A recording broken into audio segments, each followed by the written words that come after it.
사랑하는 성도 여러분, 안녕하세요. 앤드류 머레이의 그리스도의 기도학교라는 책으로 오늘도 함께 은혜를 나누고자 합니다. 오늘은 제3권 31장부터 제4권 1장까지입니다. 제3권 31장 중보기도 신성한 일. 또 다른 천사가 와서 많은 향을 받았으니 이는 모든 성도의 기도와 합하여 보좌 앞 금제단에 드리고자 함이라. 요한계시록 8장 3절 말씀. 이 작은 책에서 언급한 생각은 교회의 목사와 교인들이 중보기도를 부차적인 것으로 가르치고 행한 데 대해 아주 심각하게 고발한 것이 아니겠습니까? 중보기도는 참 그리스도인의 삶에서 본질적이고 필수적인 요소가 아닙니까? 하나님의 말씀이 의미하는 바를 온전히 받아들이는 사람들은 기도에 응답이 있을 것을 의심하지 않습니다. 중보기도는 구속이라는 하나님의 목적에 너무도 필수적인 요소여서 그것이 없으면 하나님의 목적이 성취되지 못할 수도 있습니다. 하늘에서 드리는 그리스도의 중보기도는 그리스도께서 지상에서 시작하신 일을 이루시는 데에 필수적입니다. 하지만 그분은 자신의 뜻을 성취하시는 일에 성도들을 청하시어 중보기도 하라고 하십니다. 다음 말씀을 생각해 보십시오. 모든 것이 하나님께로서 났으며 그가 그리스도로 말미암아 우리를 자기와 화목하게 하시고 또 우리에게 화목하게 하는 직분을 주셨으니 하나님과의 화목은 그리스도께서 자기 직분을 감당하시는가에 달려 있었습니다. 마찬가지로 그 일의 성취는 교회가 자기 직분을 감당하는가에 달려 있습니다. 바울은 자신에게 맡겨진 일을 성취하기 위해서는 주야로 드리는 중보기도가 필수적이라고 생각했습니다. 중보기도는 믿는 자들의 마음에 역사하시는 하나님의 강한 능력의 일면일 뿐입니다. 중보기도는 정말로 신성한 일입니다. 그것이 없으면 교회는 교회의 중요한 아름다움 하나를 잃어버리며 또 하나님의 중요한 일들을 성취하는 성령과 능력과 기쁨을 잃어버립니다. 그것이 없으면 모든 사람에게 복음을 전하라는 명령을 결코 수행할 수 없습니다. 그것이 없으면 병들고 연약한 상태에서 회복할 능력과 세상을 이길 능력이 교회에 있을 수 없습니다. 하나님을 깨우는 파수꾼, 주야로 하나님께 부르짖는 자가 되지 않는 한 그 목사나 교인의 삶은 하나님과 날마다 교제하는 기쁘고 풍족한 삶이 결코 될 수 없습니다. 그리스도의 교회여 각성하십시오. 쉬지 말고 기도하라는 부르심에 귀 기울이십시오. 쉬지 말며 하나님도 쉬시지 못하게 하십시오. 마음속 깊은 곳으로부터 한숨이 나올지라도 나는 시온을 위하여 잠잠하지 아니할 것이라는 응답이 오도록 하십시오. 하나님의 성령은 중보기도하는 삶의 능력을 신성한 실체로서 위대한 구속과 참 그리스도인의 삶에 꼭 필요한 요소로서 우리에게 드러낼 것입니다. 하나님, 우리가 우리의 소명을 깨달아 알고 성취하도록 도와주옵소서. 제4권 1장 기도하지 않음. 너희가 얻지 못함은 구하지 아니하기 때문이요. 야고보서 4장 2절. 사람이 여기셨으므로 자기 팔로 스스로 구원을 베푸시며 자기의 공의를 스스로 의지하사. 이사야 59장 16절. 주의 이름을 부르는 자가 없으며 스스로 분발하여 주를 붙잡는 자가 없사오니. 이사야 64장 7절 말씀. 얼마 전에 참석한 집회는 아침 시간을 기도와 중보기도만으로 진행했습니다. 참석자들은 하나님의 말씀을 들으면서 자신들의 필요와 능력의 근원에 대해서 배우는 동시에 합심하여 지속적으로 간구를 드리면서 큰 은혜를 받았습니다. 오래 참으며 끈기 있게 기도하는 데에 매우 취약하다는 것을 많은 사람들이 절감하게 되었는데 그러한 기도야말로 이 시대의 교회의 가장 절실한 것들 가운데 하나입니다. 우리는 너무나 기도를 하지 않습니다. 거기에 중대한 변화가 일어나기를 바라는 마음도 없습니다. 이는 오래 젖어 지내온 타성 때문이기도 하고 기도를 의무로 여기는 강박관념 때문이기도 합니다. 최근에 기도에 관한 말을 듣고서 깊은 인상을 받았습니다. 아직도 지워지지 않고 생생하게 남아있는 말은 하나님의 종들이 좌절감, 철저한 변화를 일으킬 힘이 자기들에게 없다는 느낌을 맛보아야 한다는 것이었습니다. 그 말을 듣고서 하나님 앞에 아뢰었습니다. 문제를 직시하게 하고 믿음을 북돋워주는 말씀을 허락하시어 당신의 성령으로 우리가 마땅히 드려야 하는 그런 기도를 드릴 수 있도록 확신을 일으켜달라고 구했습니다. 이 문제를 진지하게 생각해 본 적이 없는 분들을 위해서 기도하지 않는 현상에 대한 진단이 얼마나 보편적인 것인가를 보여주는 몇 가지 사례를 소개함으로써 논의를 시작하고자 합니다. 스코틀랜드 에든버러의 프리세인트 조지 교회를 담당하는 화이트 박사가 목회자들 앞에서 강의를 했습니다. 그는 젊은 목회자 시절에 시간을 쪼개어 책을 많이 읽고 연구하는 것을 큰 과제로 삼아 지냈다고 했습니다. 자신이 준비할 수 있는 최선의 말씀으로 교인들을 먹이고 싶었기 때문이었습니다. 그러나 이제는 기도가 연구보다 더 중요하다는 것을 깨달았습니다. 사도들이 집사들을 세워 헌금을 맡아 집행하도록 한 목적이 자신들은 오로지 기도하는 일과 말씀 사역에 힘쓰기 위함이었음을 기억했습니다. 화이트 박사는 집사들이 사레김을 들고 찾아오면 그들이 자신의 소임을 다하는 것처럼 과연 자신도 소임을 다했는지 자문해야 할 때가 있었노라고 털어놓았습니다. 그는 지난날 자신이 잃어버린 것을 되찾기에는 너무 늦었다고 느끼면서 형제들에게 기도에 더욱 힘쓰라고 독려했습니다. 그와 같이 높은 지위에 있는 사람의 입에서 숙연한 고백과 경고가 나온 셈인데 그 요지는 우리가 너무 기도를 하지 않고 산다는 것입니다. 여러 해 전에 열렸던 집회 기간에 기도에 관해서 런던의 유명한 목회자와 대화를 나누었습니다. 그분은 기도에 지나치게 시간을 할애한다면 목회자로서의 여러 가지 직무들에 그만큼 소홀해지지 않겠느냐고 주장했습니다. 아침에 일어나면 식전에 10통가량의 답장을 써야 합니다. 그러고 나면 여러 의원의 모임들과 24시간으로도 부족할 헤아릴 수 없이 많은 업무가 기다리고 있습니다. 그 일을 다 해내기도 어렵습니다. 그분에게 내가 대답한 말은 사실상 이런 것이었습니다. 그것은 단지 우리의 시간과 관심을 하나님이 요구하시는 일에 기울일 것인가 아니면 사람이 요구하는 일에 기울일 것인가 하는 문제일 뿐입니다. 하나님께서 우리를 만나시려고 그리고 당신의 일을 하도록 하늘로부터 복과 능력을 주시려고 기다리고 계실진데 마땅히 하나님과 그분을 기다리는 일을 두어야 할 자리에 다른 일을 둔다는 것은 근시안적인 태도입니다. 어느 목회자 모임에서 큰 지역을 관할하는 감독이 그 문제를 다음과 같이 다루었습니다.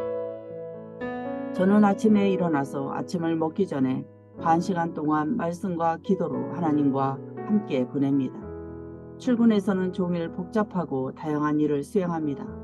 순간마다 인도나 도움을 구하는 기도를 드리는데 그렇게 하는데 몇 분도 채 걸리지 않습니다. 일과를 마치고 돌아와서는 저녁 기도 시간을 가지고서 그날 있었던 일들을 하나님께 아뢰입니다. 그러나 성경이 가르치는 강렬하고 분명하고 끈기 있는 기도에는 턱없이 부족합니다. 그런 생활에 대해서 어떻게 생각하느냐고 그분은 물었습니다. 가족을 부양하고 직업을 계속 수행할 정도만큼만 벌이를 하는 사람과 사업을 확장하고 남들을 도울 만큼 벌이를 하는 사람의 차이를 한번 생각해 보십시오. 진실한 그리스도인 가운데서도 영성, 곧 그리스도를 닮아가는 일에 크게 장성하지 못한 채 그저 태보나 면하고 현 상태를 유지할 만큼만 기도하고 사는 분들이 있을 수 있습니다. 이런 기도 자세는 더 높은 목표에 도달하려는 공세적인 것이라기보다 시험을 이기는데 목표를 둔 수세적인 것입니다. 우리 자신을 거룩하게 하고 다른 사람들에게 실제로 복을 끼치게 할 만큼 하나님의 능력을 크게 체험하여 능력 있는 사람이 되려면 좀 더 확고한 태도로 인내하며 기도해야 합니다. 정말로 들으심을 받는 중보기도를 드리려면 밤낮 부르짖는 일과 기도에 항상 힘쓰는 일, 깨어 구하기를 항상 힘쓰는 일, 그리고 끈기 있게 기도함으로써 응답받는 일에 관한 성경의 가르침을 직접 체험해야 합니다. 또 다른 예를 들어봅시다. 큰 교회를 담임하느라 과중한 책임을 수행해 가시던 어느 목회자가 한 번은 내게 이렇게 말했습니다. 많이 기도하는 것이 중요하다는 것을 잘 아는데 그런데도 생활은 그럴 여유를 주지 않습니다. 그냥 이런 상태로 살아야 하는 겁니까? 그렇지 않고 우리가 바라는 바를 얻을 수 있는 비결이 있으면 좀 말씀해 주십시오. 그 어려움이 한두 분의 것이 아닌 모든 목회자들의 것임을 나는 인정했습니다. 남아프리카에서 매우 큰 존경을 받으며 사역하다가 지금은 땅의 수고를 그치고 쉬고 계신 어느 선교사도 같은 내용의 하소연을 한 적이 있습니다. 그분의 말이 지금도 생각납니다. 새벽 5시가 되면 환자들이 약을 타러 문 밖에 와서 기다립니다. 6시에는 인쇄 견습공들이 찾아오면 나는 그들에게 인쇄 기술을 가르쳐야 합니다.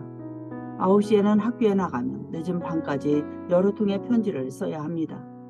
그럴 때마다 나는 가장 무거운 것을 맨 앞자리에 두어야 한다는 네덜란드의 격언을 인용하여 대답했습니다. 하나님의 법은 불변합니다. 땅에서도 그렇지만 장차 하늘에 가서도 우리는 주는 만큼만 받게 마련입니다.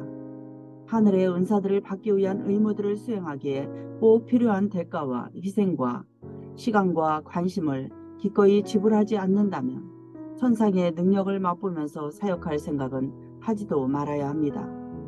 나의 이러한 발언을 듣고서 그 자리에 참석한 모든 사람들이 탄식하듯이 대답했습니다. 그 문제를 수없이 생각도 해보고 안타까워도 해보았다는 것입니다. 그런데 그렇게 각성과 결심을 할수록 기도하기가 더 힘들어졌다고 했습니다. 대화가 그 뒤로 어떻게 전개되었는가 하는 것은 이 책의 다음 장들에서 보게 될 것입니다. 한 사람 이야기만 더 하고 넘어가겠습니다.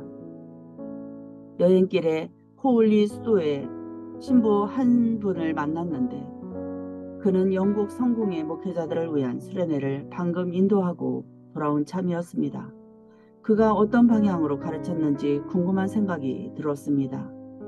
대화 과정에서 그는 일이 바빠서 라는 표현을 사용했는데 그가 자신과 다른 사람들에게 해결해야 할 큰 문제의 하나가 바로 그것임을 발견했다는 뜻이었습니다. 그는 자신이 수사 서약을 할 때 특별히 기도에 전념하기로 서약했었노라고 했습니다. 그런데 서약을 실천하기가 여간 어렵지 않음을 발견했습니다. 날마다 자기가 살고 있는 도시에 내 지역을 둘러보아야 했습니다.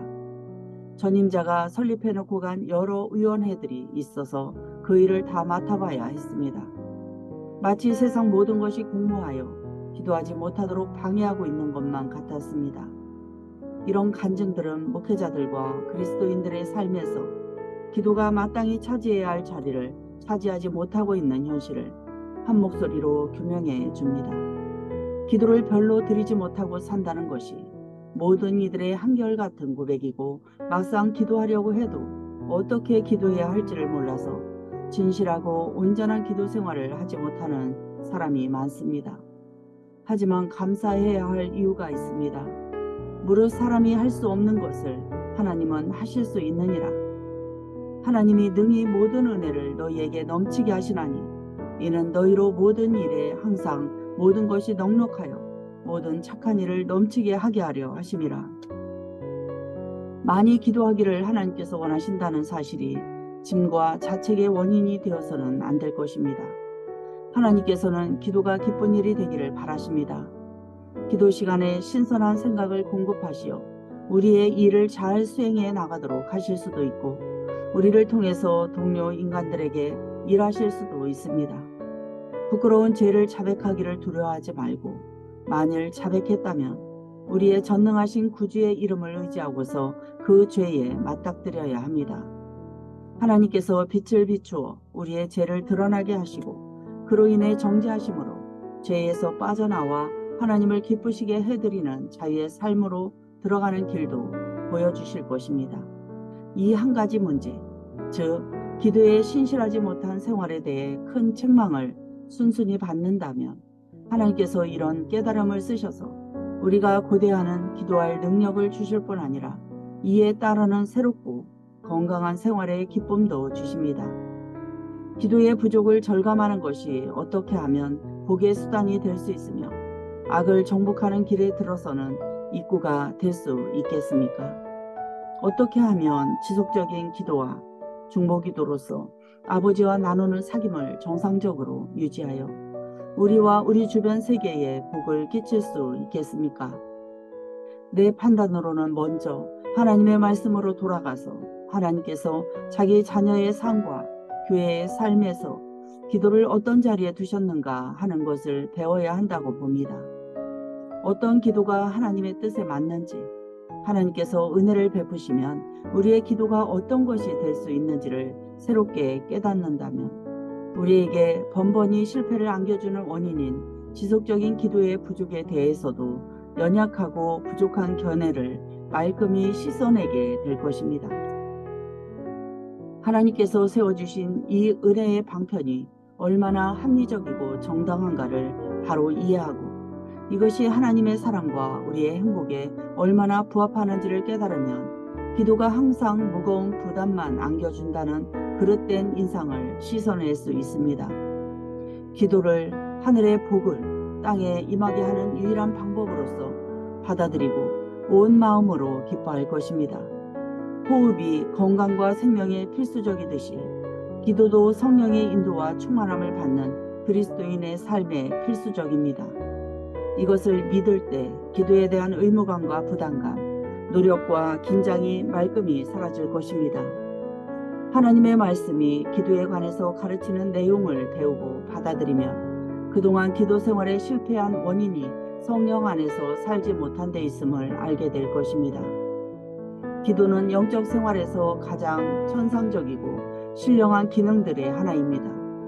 영혼이 온전히 건강하지도 못하고 성령의 인도와 감동을 받으며 살지도 못하면서 어찌 하나님을 기쁘시게 해드릴 수 있겠습니까? 하나님께서 기도에 부여하신 가치는 온전한 그리스도인의 삶에서만 구현할 수 있다는 것을 깨닫게 되면 그동안 우리가 참되고 풍성한 삶을 살지 못했다는 것이 여실히 드러날 것입니다. 우리의 복되신 주 예수님과 친밀한 사귐을 갖지 않는 한 기도를 더 많이 더 효과적으로 드리겠다는 생각은 헛되다는 것을 알게 될 것입니다. 그리스도는 우리의 생명이십니다. 그리스도께서 우리 안에 실제로 거하십니다. 땅에 계실 때 기도하시던 삶과 하늘에서 중보기도 하시는 삶을 우리가 믿음과 순종으로 받아들이는 정도만큼 우리에게 불어넣어 주십니다. 예수 그리스도는 모든 질병의 치유자이시고 모든 원수의 정복자이시며 모든 죄에서 건져주시는 분이십니다. 우리가 실패를 교훈 삼아 새로운 각오로 그리스도를 바라보고 그분 안에서 마땅히 드려야 할 기도를 드린다면 지극히 큰 복을 받을 것입니다. 하나님께서 우리 영혼을 찾으시기를, 그리고 남들을 위해 기도할 자격과 힘을 불어넣어 주시기를 바라면서 우리 모두 한마음으로 하나님께 기도 드립시다. 이 시대의 교회와 세상에 그것보다 더 절실한 것은 없습니다. 오직 중보기도만이 하늘로부터 그러한 능력을 가져올 수 있으며 그 능력을 받으면 교회는 세상을 정복할 수 있을 것입니다. 우리 모두 구석에 처박힌 채 잠자고 있는 기도의 은사를 흔들어 깨워서 가능한 한 여러 사람이 하나가 되어 하나님께 기도 드립시다. 교회가 땅에서 기쁨을 누리게 될 때까지 하나님께 부단히 구하여 쉬시지 못하도록 합시다. 강렬한 믿음의 기도만이 도처에서 신자들을 공궁에 빠뜨리는 강렬한 세상 정신에 대응할 수 있습니다. 한 주간도 기도로 승리하시기 바랍니다.